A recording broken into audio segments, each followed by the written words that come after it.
Good morning. I want to take a few minutes and reflect on a scripture passage that I think has some relevance and meaning given what's unfolding in the landscape of America today and in the aftermath of the brutal killing of George Floyd on the streets of Minneapolis, an unarmed black man at the hands of 4 white police officers. The passage, the biblical passage that I want to reflect on is a familiar one. It's the image of the lion and the lamb lying together. It's an image that inspires many of us, especially those of us committed to the cause of peace, to think that natural enemies would lay aside their differences and coexist in peace with one another is in fact something that inspires us deeply. But I want to point out a couple of things. And I also want then to relate this, not just to what happened with George Floyd, but to the ongoing dynamics of white power, white privilege, and white supremacy as they continue to manifest themselves at every level of American culture and society. So this is what I want to point out. First of all, the lion and the lamb aren't like two equivalent enemies who constantly are going at each other and trying to defeat each other. It's not like the US and Russia in the Cold War when they practiced what was known as mutually assured destruction. And both sides were relatively equally armed, and the strategy of staying that way kept them at bay. This is not like 2 NFL football teams going at each other, whereas we often say on any given Sunday, one side could win. This is a lion and the lamb, and they don't relate to each other as mutually armed enemies. They relate to each other as prey and predator. It's not an even playing field. So this vision of a lion and a lamb laying down together is only possible when the predator loses every aspect of its being that allows it to cast fear and wield power over the prey. Ask yourself, under what circumstances does the lamb voluntarily lie in a den with its predator there and do so with comfort and peace and joy, knowing that this is the way it should be, and not without fear or anxiety or the threat that at any moment, if the lion changes its mind about this arrangement, the lamb won't be lying there at a pool of blood. The only circumstances in which I imagine this happening are when the lion loses whatever it has as an advantage over the lamb. Its musculature, its jaws, its teeth, its claws, its arrogance, its memory of what it was like to hold power over another. It is only under circumstances like that that the lamb has any hope or desire of lying with the lion and not worrying or being afraid or anxious. There's nothing natural about people with white skin being more powerful than people with black skin. And yet the people with white skin have constructed an unjust system that distributes wealth and power in such a way that we have created this relationship of predator to prey. Now, I know that most white people don't see themselves as predators. That's part of the privilege. We can create a narrative in which we're the good, kind people. And yet, I want us to note the difference between the worlds that we walk in. I heard Joy Reid on a newscast this morning when asked how she and African descendant people feel about what's unfolding in Minneapolis, and her words were this: we feel like we're being hunted. There's not a black person in America that doesn't feel that way. I remember the killing of Michael Brown in Ferguson. This is 5 miles from where I grew up.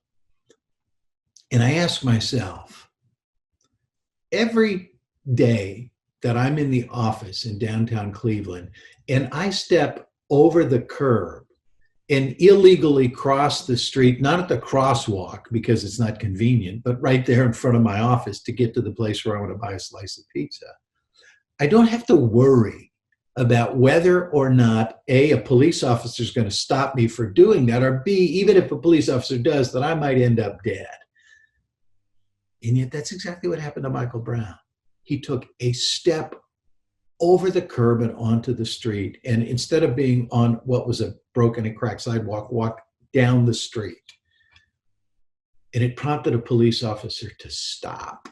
This would never happen to me. And in that encounter, Michael Brown ended up being shot in the back and killed. I can't imagine a set of circumstances where that would happen to me. Nor can I imagine a set of circumstances where I'm sitting in my car and moments later am dragged out of my car by police, put in handcuffs, sat on a sidewalk, marched into the street with handcuffs on while being subdued by a police officer who then for 8 minutes puts his knee on my neck until I can't breathe anymore and I'm dead. Repeatedly calling out, I can't breathe, I can't breathe, I can't breathe, sir. And then in desperation, calling out the name of his mother, all for naught. I can't imagine a set of circumstances where that happens to me. If you're black in America, literally every step you take is fraught with danger, and every breath you take is a gift that a white man allows you to breathe. Now, I know that's not existentially true, but it's practically true. When every step is fraught with danger and every gift can be stripped away from you by a white man who will be exonerated for his actions, then it's true that as a black and African descended person in America, you live in a very different world than anybody with white skin. And so this image of the lion and the lamb lying in a den, again, having white skin doesn't make you by nature a natural predator to people with black skin. You've just chosen that way. And the truth is that all of us who are white accept those steps that we take without danger and that breath that we take without anguish or anxiety as God-given, and pay little attention to those who have to walk dangerous streets and breathe uncertain breaths. We are, in this biblical metaphor, the lion.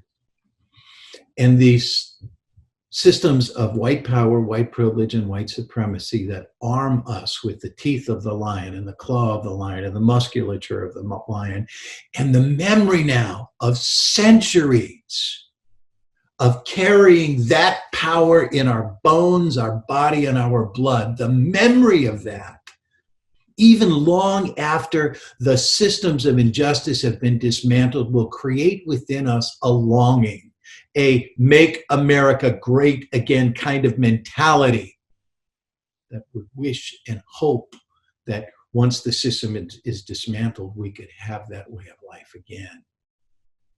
And until every advantage that we have given ourselves that makes us predators, and every memory of what that was like and the desire to go back to that way of being, until all of that is lost, there is no peaceful coexistence between the lion and the lamb.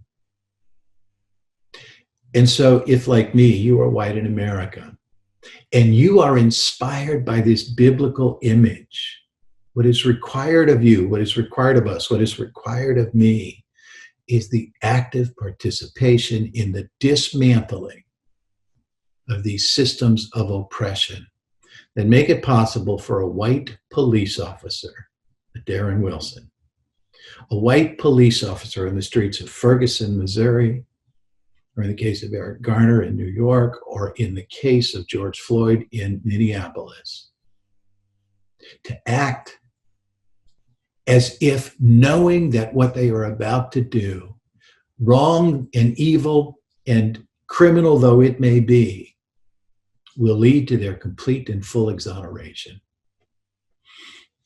These are the systems that we have to dismantle. If that biblical image is to have any meaning to us whatsoever, then we must become active agents in the deconstruction of these systems of injustice that have perpetuated in America since the day we landed foot on these shores over 400 years ago. Now is the time. It's long past time. But if these images, these metaphors, these powerful stories from Scripture truly inspire us, and if we truly claim to be agents of God's shalom, then nothing short of this is what is demanded. Lift up your voice. Empower yourself to be active agents of dismantling white power, white privilege, and white supremacy. See yourselves in this metaphor as the lion, if you are white, the predator, and become active agents of God's shalom in the dismantling of white power, white privilege, and white supremacy. It's the only pathway to justice. And every time an Eric Garner or a Trayvon Martin or a Breonna Taylor or a George Floyd has their life taken by a white police officer, we are co-conspirators as white Christians. We are co-conspirators who continue to take our safe steps while the streets down which African descended people must walk are dangerous. And we continue to breathe free air, knowing that every breath an African descended person takes in America is fraught with danger. This cannot be the world we want. This cannot be the condition that we settle for. Let there come a day when the lion and the lamb lie together in peace. The lion having sacrificed everything that he once held as power over the lamb. And as we have seen in streets across America before, when it becomes clear that the law will not protect, we must realize that if the lion as predator cannot willingly give up its power over the lamb, then the lion and the lamb will find themselves lying together once again in a pool of blood. And that cannot be what we desire. Thank you.